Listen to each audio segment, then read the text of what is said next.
मेरा नाम नीलिमा है। बचपन में ही मेरे माता पिता का देहांत हो गया था। मेरे पास इस दुनिया में कोई नहीं था और तभी हमारे पड़ोस में रहने वाले एक अंकल ने मुझे सहारा दिया। उन्होंने मुझे अपने घर में रख लिया और मुझे अपनी बेटी की तरह पाला पोसा। जब मैं बड़ी हुई तो मैं उनके सारे कामों में मदद करने लगी। उनका एक बड़ा और खूबसूरत घर था, लेकिन उसमें सिर्फ वही अकेले रहते थे। मैंने कभी उनसे नहीं पूछा कि उनके परिवार वाले कहाँ हैं। उन्होंने मुझ पर बहुत बड़ा एहसान किया था और हमेशा मेरा पूरा ख्याल रखा। वे मुझे कपड़े, पैसे और सभी जरूरी चीजें देते थे। इस घर में मेरे अलावा 2 नौकर भी थे और मुझे किसी चीज की कोई कमी नहीं थी। इस घर में एक स्टोर रूम था जिसमें किसी को जाने की अनुमति नहीं थी। अंकल ने मुझसे खास तौर पर कहा था कि मैं उस कमरे की तरफ ना जाऊं। वह स्टोर रूम ऊपर वाली म पर था। मैं अक्सर सोचती थी कि उस कमरे में ऐसा क्या है जो अंकल ने मुझे वहां जाने से मना कर रखा है। एक बार मैंने उनसे ऊपर की सफाई करने की इजाजत मांगी तो उन्होंने कहा, ठीक है, तुम ऊपर की सफाई कर लो, लेकिन स्टोर रूम की तरफ मत जाना। उन्होंने मुझसे यह भी कहा था कि मैं ऊपर वाले फ्लोर पर ना जाऊं। मैंने उनसे कभी नहीं पूछा कि आखिर वे मुझे उस कमरे में जाने से क्यों रोक रहे हैं। मुझे यह बात समझ में आती थी कि उन्होंने मुझ पर बहुत बड़ा एहसान किया था और उनका मुझ पर बहुत भरोसा था। मैं उनका यह भरोसा तोड़ना नहीं चाहती थी। इस घर में मुझे किसी बात की कमी नहीं थी। मैं अपनी मर्जी से खा पी सकती थी और अपने मन के हिसाब से काम कर सकती थी। मैंने अंकल को कई बार ऊपर वाले फ्लोर से आते हुए देखा था। शायद वे उसी कमरे में जाते थे। कुछ दिन बाद अंकल को शहर से बाहर कुछ काम के लिए जाना पड़ा। उन्होंने मुझे अपने पास बुलाया और पूरे घर की चाबियां देकर कहा, तुम्हें पूरे घर का अच्छे से ध्यान रखना है और हाँ, ऊपर वाले फ्लोर पर सफाई के लिए भी मत जाना। चूँकि अंकल मुझे बचपन से जानते थे, इसलिए उन्हें मुझ पर पूरा भरोसा था। यही वजह थी कि उन्होंने पूरे घर की चाबियां मुझे सौंप दी थी। मैंने उनसे कहा कि आप चिंता ना करें, मैं सब कुछ अच्छे से देखूंगी। अब मैं घर में अकेली थी और मुझ हर चीज की आजादी थी। अंकल के जाने के बाद मेरे मन में बार बार यह ख्याल आ रहा था कि आखिर स्टोर रूम में ऐसा क्या है जो अंकल मुझे वहां जाने से रोकते हैं। मेरे पास पूरे घर की चाबी थी, जिसमें ऊपर के स्टोर रूम की भी चाबी शामिल थी। मैंने सोचा कि शायद स्टोर रूम में अंकल की कुछ यादें हो जिन्हें वे किसी के साथ साझा नहीं करना चाहते। हो सकता है कि वहां उनका कोई कीमती सामान हो, लेकिन फिर मैं खुद को रोक लेती थी कि अगर अंकल को मेरी इस हरकत का पता चल गया तो उन्हें बहुत दुख होगा। वे तो मुझे इस घर से निकाल भी सकते हैं और उनके अलावा मेरा कोई सहारा नहीं था। इस विचार से मैं डर जाती थी। अंकल के जाने के 1 हफ्ते बाद मैं सोच रही थी कि क्यों ना ऊपर वाले फ्लोर की सफाई कर लूं, इससे मेरा समय भी बीत जाएगा और सफाई भी हो जाएगी। मैंने जब ऊपर सफाई करने के लिए जाना शुरू किया तो फिर से मेरे दिल में ख्याल आया कि मैं स्टोर खोलकर देखती हूँ कि उसमें क्या है। इस बार मैंने बिना देरी किए चाबी उठाई और स्टोर का ताला खोलने की कोशिश की। मैंने डरते डरते स्टोर रूम में कुछ कदम आगे बढ़ाए। जो कुछ मैंने वहां देखा उसे देखकर मेरे पैरों तले जमीन खिसक गई। मुझे कभी भी यह अंदाजा नहीं था कि उस स्टोर रूम में ऐसा कुछ हो सकता है। जल्दी से मैं दरवाजा बंद करके भागते हुए नीचे आ गई। मेरा दिल जोर जोर से धड़क रहा था और पूरे शरीर में डर की एक लहर दौड़ गई थी। मुझे यकीन ही नहीं हो रहा था कि कमरे में ऐसा कुछ होगा। मैं हमेशा यही सोचती थी कि स्टोर में अंकल की कुछ पुरानी यादें होंगी या उनका कोई कीमती सामान होगा जो वे किसी को नहीं दिखाना चाहते, लेकिन जो मैंने वहां देखा वह तो मेरी कल्पना से भी परे था। डर के मारे मेरी हालत खराब हो गई थी। मैं घर में अकेली थी और कुछ देर तक सोफे पर बैठकर समझने की कोशिश करती रही कि आखिर मैंने क्या देखा। कुछ समय बाद मैंने खुद को थोड़ा संभाला। पानी पिया और यह सोचने लगी कि अगर अंकल को इस बारे में पता चला तो शायद वह मुझे इस घर से निकाल देंगे, लेकिन मैं इस रहस्य को जानने की बेचैनी से भी चुप नहीं रह पा रही थी। मैंने सोचा कि अब मुझे अंकल के बारे में पूरी सच्चाई जाननी चाहिए। आखिर वे कौन है, उनका बैकग्राउंड क्या है। मैंने मन ही मन ठान लिया कि अंकल के कमरे में जाकर वहाँ कुछ ऐसा ढूंढने की कोशिश करूंगी जो इस रहस्य से पर्दा उठा सके। मैं धीरे धीरे उनके कमरे में गई और हर चीज की तलाशी लेने लगी। सौभाग्य से उनकी किसी भी दराज में ताला नहीं लगा था शायद इसलिए क्योंकि अंकल को मुझ पर पूरा भरोसा था, लेकिन आज मैंने उनका भरोसा तोड़ दिया था और इसका अफसोस भी था। फिर भी मैं यह जानने के लिए बेचैन थी कि जो मैंने ऊपर देखा उसका असली मतलब क्या है। मैंने हमेशा यही सोचा था कि अंकल अकेले क्यों रहते हैं और उनका परिवार कहाँ है, लेकिन कभी उनसे पूछने की हिम्मत नहीं की। तलाशी के दौरान मुझे उनकी अलमारी में कुछ पुरानी फोटो और एक डायरी मिली। मैंने वह डायरी खोली और पढ़ना शुरू किया। जैसे ही मैंने डायरी पढ़ी मेरी हालत और खराब हो गई। अब तक मैं अंकल को बहुत रहम दिल और अच्छे इंसान मानती थी, लेकिन डायरी में लिखी कुछ बातों ने मुझे सोचने पर मजबूर कर दिया कि शायद वे वैसे नहीं हैं जैसा मैंने समझा था। डायरी में सब कुछ स्पष्ट नहीं था, लेकिन कुछ बातें थी जो मुझे थोड़ा थोड़ा समझ में आ रही थी। साथ ही कुछ पुरानी तस्वीरें भी मिली। उनमें एक तस्वीर में अंकल के माता पिता थे और उनकी गोद में एक बच्चा था जो शायद अंकल ही थे। इससे मुझे थोड़ा बहुत अंदाजा तो हुआ, लेकिन पूरा सच अब भी अधूरा था। मैंने सब कुछ वैसा ही रख दिया जैसा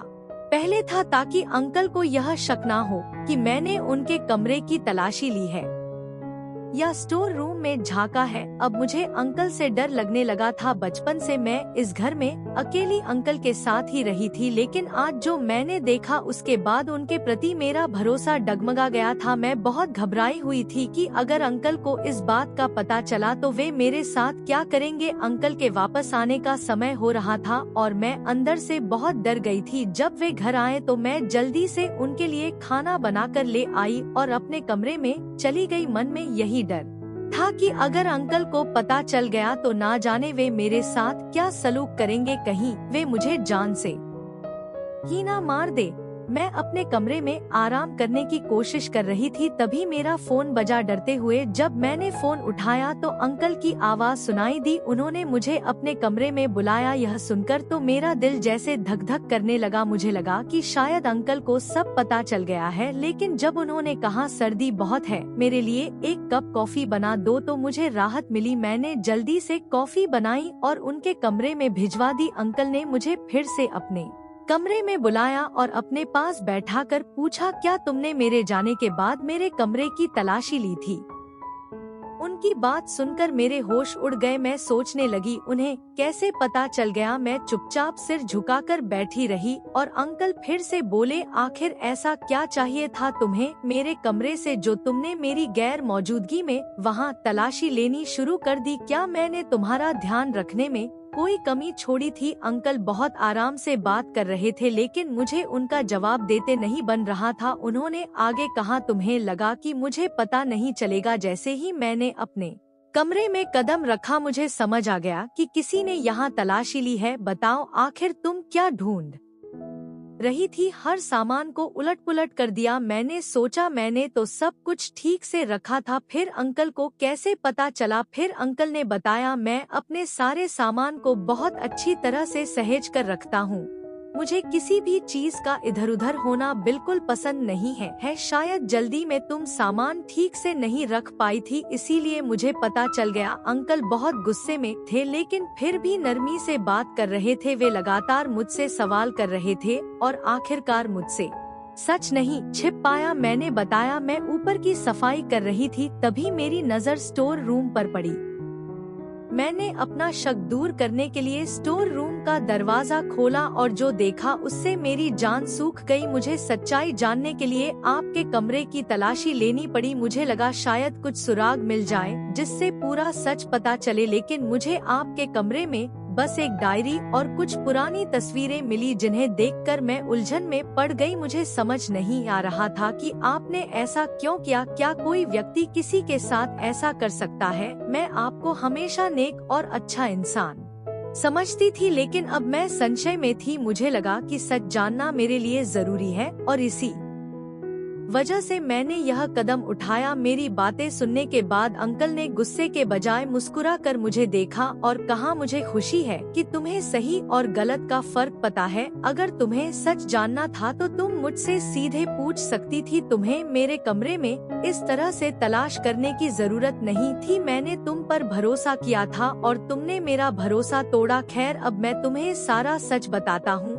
अंकल ने बोलना शुरू किया। जब मैं 4 साल का था तब मेरे पिताजी का देहांत हो गया। हमारे पड़ोस में एक व्यक्ति थे जिन्होंने मेरे पिताजी के जाने के बाद मेरा बहुत ख्याल रखा। उन्होंने मेरी माँ से शादी का प्रस्ताव रखा और मेरी माँ ने यह सोचकर उनकी बात मान ली कि वह मेरा ख्याल रखेंगे और मेरे पिता का बड़ा कारोबार भी संभाल सकेंगे। शादी के बाद वे सच में मेरा बहुत ख्याल रखते थे। वे मुझे स्कूल छोड़ने और लेने जाते थे, मेरी हर छोटी बड़ी जरूरतों का ध्यान रखते थे। माँ भी उनके साथ खुश थी, लेकिन यह खुशी ज्यादा समय तक नहीं टिक पाई। शादी के 1 साल बाद ही मेरी माँ का हार्ट अटैक से देहांत हो गया। मेरे पिता ने अपनी मृत्यु से पहले अपनी वसीयत बनाई थी जिसमें सब कुछ मेरे नाम पर था, लेकिन मुझे यह सब तब मिलना था जब मैं 18 साल का होता। माँ की संपत्ति का थोड़ा हिस्सा उन्होंने अपने दूसरे पति के नाम कर दिया था। अब जब तक मैं 18 साल का नहीं होता तब तक जायदाद की देखभाल का जिम्मा मेरे सौतेले पिता का था। माँ के देहांत के बाद ही उनका बर्ताव बदलने लगा। उन्होंने मेरा स्कूल बंद करवा दिया और मुझे एक कमरे में बंद करके रखते। खाने पीने के लिए भी बहुत कम चीजें देते और मुझे भूखा रखते। जब मेरी हालत बहुत खराब हो जाती